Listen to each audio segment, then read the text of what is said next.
اللہ تعالیٰ کا ارشاد ہے آپ کے متعلق کہ مومنین میں ایسے افراد ہیں، ایسے لوگ ہیں جنہوں نے خدا سے کیا ہوا وعدے کو سچا کر کے دکھایا۔ پس ان میں سے کچھ دنیا سے چلے گئے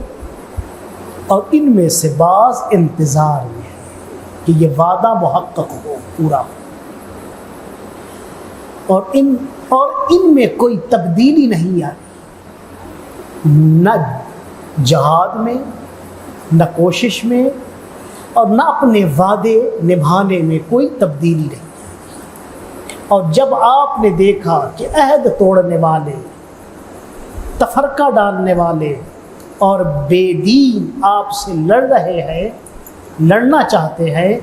آپ نے رسول اللہ کا کیا ہوا وعدہ پورا کیا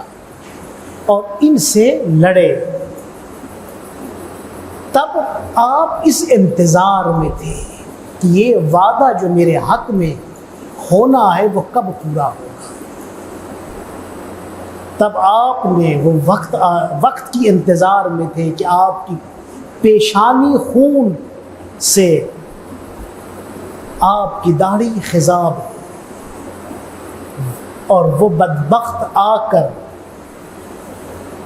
یہ وار کرے اور آپ کو درجہ شہادت نصیب۔ آپ اپنے رب کی واضح دلیل اور آپ کو اس معاملے میں یقین تھا اور کامل بصیرت تھی کہ میں اس وعدے کو محقق کرنے والا، خدا تعالیٰ اس وعدے کو محقق کرنے والا ہے اور مجھے فیض اور کامیابی تک پہنچنا ہے۔ اس کے بعد ایک اور نقطہ جو زیارت غدیریہ میں امام علی نقی علیہ السلام جس کو تقریباً اپنے 7-8 فکروں میں ذکر کرتے ہیں، وہ ہے زیارت غدیریہ میں عید غدیر کا ذکر، واقعہ غدیر کا ذکر۔ واقعہ غدیر کا ذکر امام علی نقی علیہ السلام زیارت غدیریہ میں کس طرح کرتے ہیں؟ وَأَشْهَدُ أَنَّهُ قَدْ بَلَّغَ عَنِ اللَّهِ مَا أَنزَلَهُ فِيكَ فَصَدَّقَ بِأَمْرِهِ وَأَوْجَبَ عَلَىٰ أُمَّةٍ فَرَضَ طَاعَتَكَ وَوِلَایَتَكَ وَعَقَدَ عَلَيْهِمُ الْبَيْعَةَ لَكَ وَجَعَلَكَ أَوْلَىٰ بِالْمُؤْمِنِينَ مِنْ أَنفُسِهِمْ كَمَا جَعَلَهُ اللَّهُ كَذَلِكَ ثُمَّ أَشْهَدَ اللَّهُ تَعَالَىٰ عَلَيْهِمْ فَقَالَ أَلَسْتُ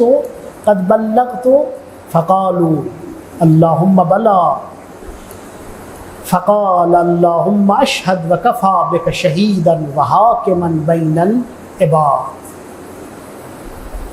فَلَعَنَ اللَّهُ جَاهَدَ وِلَایَتَكَ بَعْدَ الْإِقْرَارِ وَنَاقَصَ عَهْدَكَ بَعْدَ الْمِیثَاقِ۔ امام علی نقی یہاں گواہی دے رہے ہیں کہ میں گواہ ہوں کہ رسول اللہ نے اپنا حضرت نے پہنچا دیا جو کچھ آپ کے حق میں اترا تھا۔